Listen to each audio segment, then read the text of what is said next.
कल शाम बाजार बंद होने के बाद बजाज ऑटो ने पेश किए बेहद दमदार नतीजे आपके सामने रख दूं। आय का आंकड़ा बढ़कर आया 30%, 12,114 करोड़, उम्मीद से ज्यादा। कामकाजी मुनाफा 2,430 करोड़, उम्मीद से ज्यादा। मार्जिन 20%, उम्मीद से कहीं ज्यादा। और मुनाफा 2,042 करोड़, उम्मीद से थोड़ा ज्यादा आता हुआ दिखा। यानी कि ऑलराउंड परफॉर्मेंस दमदार आती हुई दिखी है। एग्जीक्यूटिव डायरेक्टर राकेश शर्मा साहब हमारे साथ हैं इस वक्त कार्यक्रम में। शर्मा साहब, बहुत बहुत स्वागत है आपका। एक बार फिर से बजाज ऑटो ने दमदार परफॉर्मेंस दी है, बहुत बहुत बधाई आपको।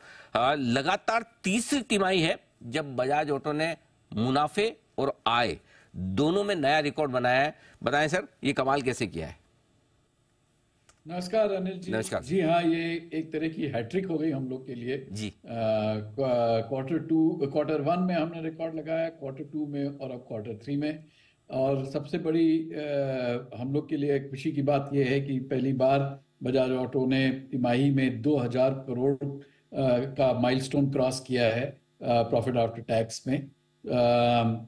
इसके पीछे इन रिजल्ट्स के पीछे सबसे बड़ा जो स्विंग फैक्टर है वो हमारा डोमेस्टिक मोटरसाइकिल्स और डोमेस्टिक थ्री व्हीलर बिजनेस को लेके है।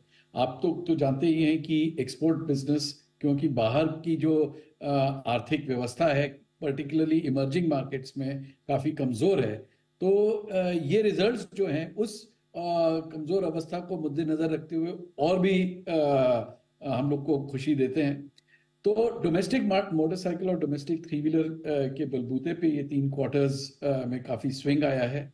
पिछले 2-3 साल से हम लोगों का फोकस है मोटरसाइकिल में इंडस्ट्री के टॉप हाफ पर, मतलब 125 सीसी के ऊपर के मार्केट में। इसमें दोनों वॉल्यूम मिलता है और प्रॉफिट भी मिलता है। जो 100 सीसी का सेगमेंट है उसमें काफ़ी प्रेशर रहता है प्राइसिंग के ऊपर और देयरफॉर प्रॉफिट के ऊपर। तो वो जिस तरह से कहते हैं कि एक तरह की रेड ओशियन है वो, और ऊपर का हाफ जो है वो ब्लू ओशियन है।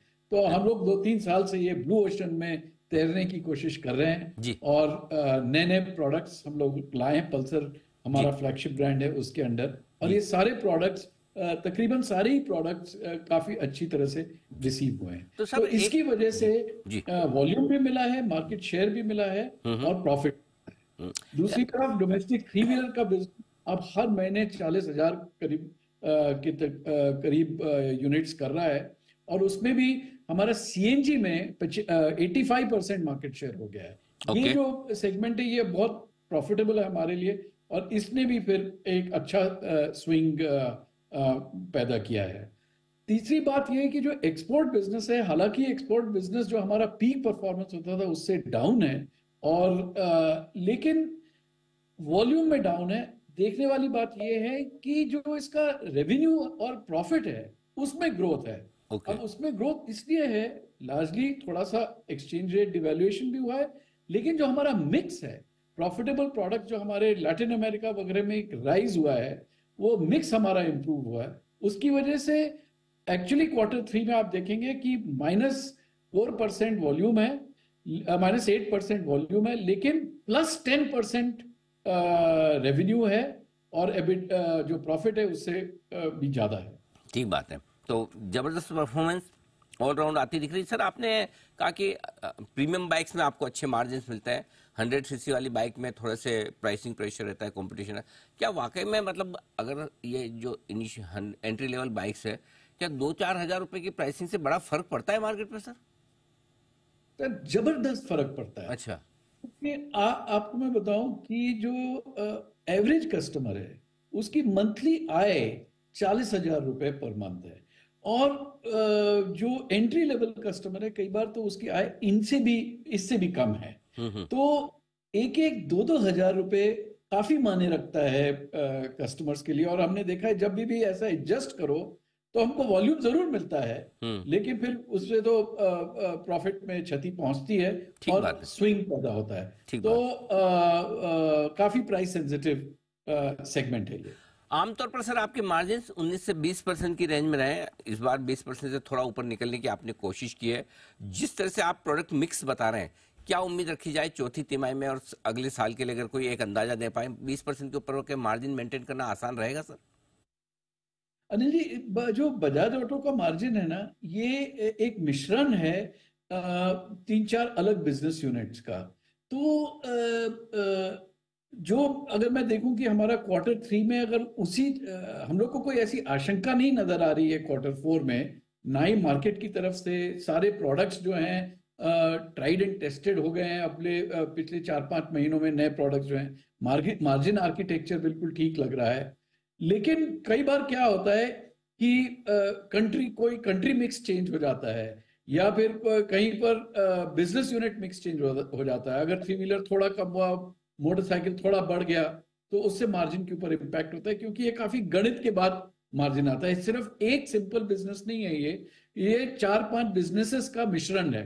तो एग्जैक्टली क्या मार्जिन होगा वो हम एंड में ही बोल सकते हैं। लेकिन हाँ, ये मैं कह सकता हूँ कि जिस तरह से क्वार्टर टू क्वार्टर थ्री का जो स्ट्रक्चर है, उसको हम खास चेंज होता नहीं देख रहे, एटलीस्ट क्वार्टर फोर में। ठीक फिर बात है। अगले साल भी हमारी तो कोशिश यही रहती है कि मार्जिन को 20% के करीब ही रखा जाए। बट अब उसमें 1-2%, 1-8% आगे पीछे वो मिश्रण की वजह से भी हो सकता है। ठीक बात है। सर, आपने एक्सपोर्ट्स की बात भी कही कि वैसे इम्प्रूवमेंट है, अपने पीक से आप 70% पे पहुंचे 2022 के। अभी हाल ही में जो ये रेड सी, लाल सागर से संबंधित जो समस्याएं चल रही है, क्या उससे थोड़ा एक्सपोर्ट पर इम्पैक्ट आ रहा है? और साथ ही ये कि क्या फ्रेट वगैरह बढ़ रहे हैं सर? अनिल जी, इस पे जो दिसंबर जनवरी के महीने में थोड़ा बहुत इम्पैक्ट जरूर है। क्योंकि क्या होता है, इसमें 3 प्रकार का इम्पैक्ट है। पहला ये है कि आपको शिपिंग अपॉर्चुनिटी नहीं मिल रही। मतलब आपका माल रेडी है, पैसा मिल गया है आपको, लेकिन आप शिप नहीं कर पा रहे, आपको कंटेनर नहीं मिलते। क्योंकि ये शिपिंग नहीं, ये एक्चुअली कंटेनर्स की व्यवस्था बिगड़ जाती है। क्योंकि सारे कंटेनर एक तरफ जमा हो जाते हैं, जहां पे चाहिए वहां पे नहीं मिलते। तो उससे जो शिपिंग स्केड्यूल्स में फर्क पड़ता है, ये सबसे टेम्पररी इम्पैक्ट है, लेकिन इससे एक्सपोर्ट पे फर्क पड़ता है। ये हम लोगों ने दिसंबर और जनवरी में जरूर महसूस किया है। दूसरा इम्पैक्ट ये है कि समय लगने लगता है। जो चीज हम लोग 3 हफ्ते में अफ्रीका पहुंचा देते थे, 4 हफ्ते में लैटिन अमेरिका पहुंचा देते थे, अब हमको 5 हफ्ते, 6 हफ्ते, 7 हफ्ते लग रहे हैं। तो इसमें इसका मतलब है कि जो कस्टमर्स हैं, जो हमारे पार्टनर्स हैं, उनको स्टॉक में ज्यादा इन्वेस्ट करना पड़ता है, क्योंकि ज्यादा स्टॉक अब सागर में रहेगा। तीसरा इम्पैक्ट है, जैसे कि आपने भी कहा, इसका फ्रेट रेट्स डबल हो गए हैं। तो जो चीज जैसे लैटिन अमेरिका आपकी अगर $2,500-3,000 कंटेनर में पहुंच जाती थी, अब 6,000, 5,500 इस तरह के कंटेनर हो गए। उसका प्राइसिंग के ऊपर इम्पैक्ट पड़ेगा। लेकिन मेरा ये समझना है कि अगर ये चीज एकदम से कोई जंग वंग नहीं छिड़ जाती, तो ये 1-2 महीने में इसमें फिर भी स्टेबिलिटी आ जाना चाहिए। लेकिन हाँ, 10%, 15% ओवरऑल तो इम्पैक्ट हो ही गया है in the short term. Perfect. बहुत बहुत धन्यवाद शर्मा साहब, समय देने के लिए, नतियों पर विस्तार से बातचीत करने के लिए। एक बार फिर से आपको दमदार परफॉर्मेंस और शानदार नतियों के लिए बहुत बहुत बधाई सर, और शुभकामनाएं धन्यवाद अगले तिमाही के अनिल। लिए भी। धन्यवाद सर।